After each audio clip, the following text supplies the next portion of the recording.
21 atau juga bisa bergabung melalui Facebook, email, serta Twitter kami yang semuanya sudah ada di layar Anda. Kita bisa lanjutkan kembali ya. Karena memang banyak sekali dari bahkan boleh dikatakan semua orang pengennya tujuan hidupnya adalah sukses, menjadi kaya, menjadi sukses.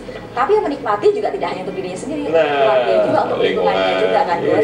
Nah, tapi PR-nya adalah bagaimana caranya untuk orang-orang terdekat, misalkan juga keluarga, bisa menikmatinya dengan secara benar. Jadi tidak hanya memfasilitasi putra putri, itu yang paling penting. Itu dia. Takutnya akan menyebabkan banyak korban. Kalau tidak dengan benar, kan? Nah, oke. Kalau tadi saya cerita bahwa seseorang itu kan kaya itu harus dibangun ya. Kesuksesan itu juga harus dibangun. Ada beberapa parameter seperti yang saya sampaikan tadi. Nah, kalau misalnya orang itu kaya mendadak, misalnya terjadi sesuatu karena dia tidak bisa mempertahankan kekayaannya dia, karena dia tidak bisa mengolah dengan benar, terus kemudian mendapatkannya pun dengan cara yang tidak benar, mengakibatkan akhirnya menjadi korban siapa? Lingkungannya, gitu kan? Atau misalnya anak-anak nih contohnya ya, anak-anak itu bergelimang dengan fasilitas dari orang tuanya. Dia nggak pernah merasakan orang tuanya itu bekerja keras seperti apa. Dia tidak pernah merasakan mau pergi ke sini pakai supir. Terus kemudian kadang-kadang kalau misalnya orang tuanya nggak ada di rumah, terus kemudian apa? Nyupir sendiri gitu, padahal belum cukup umur. Nah, akhirnya apa? Terjadi penyalahgunaan fasilitas yang telah diberikan oleh orang tuanya.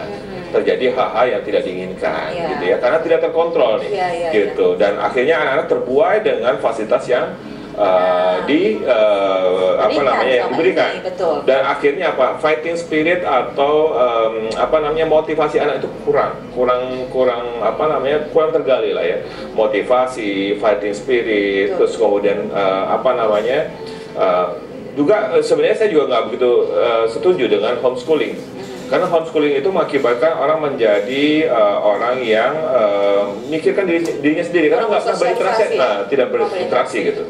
Kalau kita sekolah itu kan kita berinteraksi dengan segala macam orang yang mempunyai segala macam sifat, sikap dan perilaku gitu. Nah, dan kita juga diwajibkan untuk mengikuti aturan-aturan. Misalnya jam 7 pagi harus sekolah, ya kita harus jam 7 pagi di sekolah.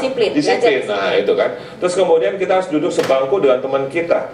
Berarti kan kita berinteraksi dengan teman kita. Mungkin teman kita misalnya punya sikap atau sifat yang kaku gitu kan, kita juga bisa luas gitu untuk menghadapi, sehingga kita berinteraksi dengan banyak orang dan mengakibatkan kita lebih matang dan lebih dewasa menghadapi masalah gitu. Ini kembali lagi pada tugas dan tanggung jawab orang tuanya sebagai pendidik, karena anak ataupun putra putri inilah yang nanti akan menjadi generasi penerus keluarga dan juga bangsa juga. Jadi kalau misalkan salah pendidikan, salah pengasuhan, jadinya nanti akan menjadi orang-orang yang takutnya tidak memiliki sebuah tanggung jawab ya, seperti itu Coach ya. Nah, namun kemudian seperti apa sih cara mendidik dengan benar supaya mereka pun juga punya fighting spirit, punya motivasi, supaya menjadi sukses itu adalah butuh proses, seperti itu bagaimana nih Coach? Ya sebenarnya ya kita harus mengarahkan hobi atau kreativitas anak ya dari kecil. Kalau misalnya kita mengetahui misalnya anak itu menyukai misalnya olahraga, ya kita arahkan mereka untuk misalnya ikut di dalam kelompok olahraga gitu ya. Misalnya suka basket,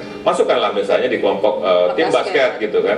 Dan usahakan supaya dia itu berprestasi di situ sesuai dengan bidang dan kemauannya dia gitu kan. Kita kasih fasilitas. Nah, fasilitas itu diberikan kepada anak di mana anak itu membutuhkan untuk meningkatkan skillnya dia. Nah, dengan dia ikut olahraga, dia berkompetisi, berarti apa? Pertama, dia mengasah tentang fighting spirit, itu satu. Terus yang kedua, mengarahkan anak supaya berjiwa sportivitas.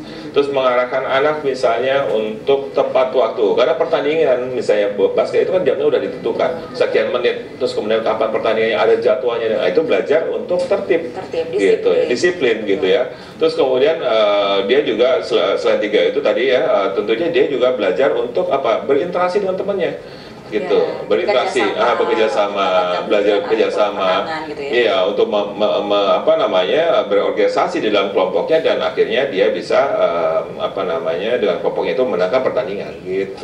Jadi sekali lagi ini kita harus mendidik mereka dan juga membekali mereka dari usia semenjak dini. Itulah pentingnya ya Coach. Betul. Dari nanti kecil. kita akan lanjutkan kembali.